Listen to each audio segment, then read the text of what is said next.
Failing test scores, outrageous curriculums, and woke politics are fueling parents' fight for their children's educational rights in America. Joining me now from Parents Defending Education, Director of Outreach, Erika Sanzi, as well as founder and president Nicole Neily.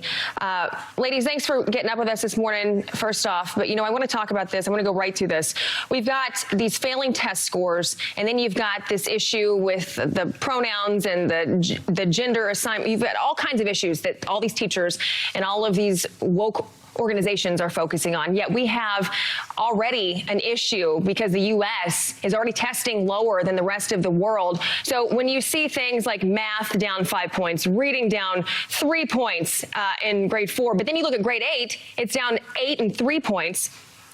Should we really be focusing on transgender athletes competing in sports and how teachers can be teaching the kids to hide their gender and pronouns from their parents? Erika, I'm going to start with you. No, of course we should not be teaching them that. These scores and these academic declines, these were already happening before the pandemic.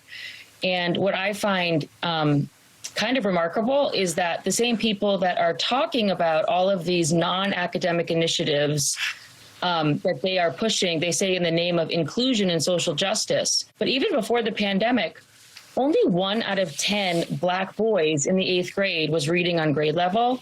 So to my mind, if we're really going to talk about social justice, it has to begin with basic literacy. And we are failing on that front. Nicole, this question's for you. This number was startling to me. The first thing that I actually saw was 44% of adults in the U.S. say they fear for their child's safety at school. This is grades K through 12. What happened here? This was an increase of 10 points since 2019.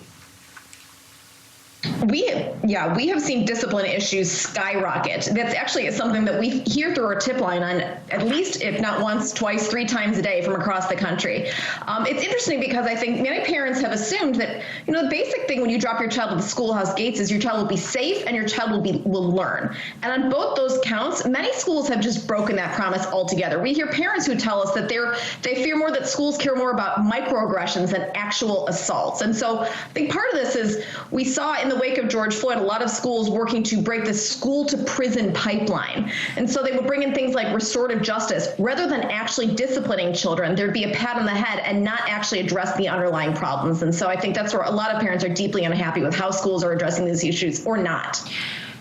Erika, following up on what Nicole just said, were these issues happening, do you think, before COVID, and it was kind of all just brought to light since there was all this at-home learning and all of the learning system had to be adjusted? Or is this something that we are just starting to deal with since 2020?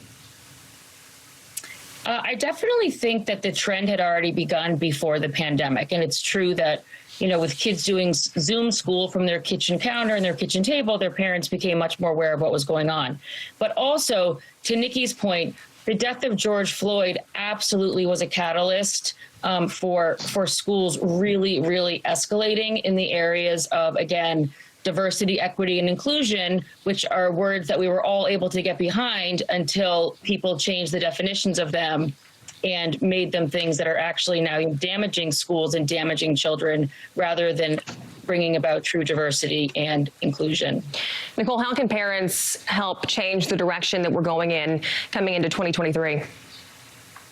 Well, we say what the TSA says. See something, say something. Through our tip line, we have heard from parents across the country about different problems that are happening in their schools. And somewhat sadly, almost 100% of the tips that we receive, people want to be anonymous because they credibly fear repercussions, both against themselves as well as their children. So by just shining a light on what's happening in their schools, we found hundreds of districts across the country over the past 2 years that have, claimed that they made mistakes. They pulled curriculum. They fired teachers. They've pulled us, they've pulled assignments because things have been exposed. And so we really want to remind parents, you can and you will make a difference. Every single day we have schools that are changing what they're doing because of parental and community input. And so we want to encourage people, continue to step up because you are the only person who will. The gatekeepers, the teachers unions will not make those changes. You will, and you're the driver of that. All right, ladies, Erika, Nicole, thanks so much for getting up with us on a Tuesday. It is Tuesday, I believe. We appreciate it. Thank you.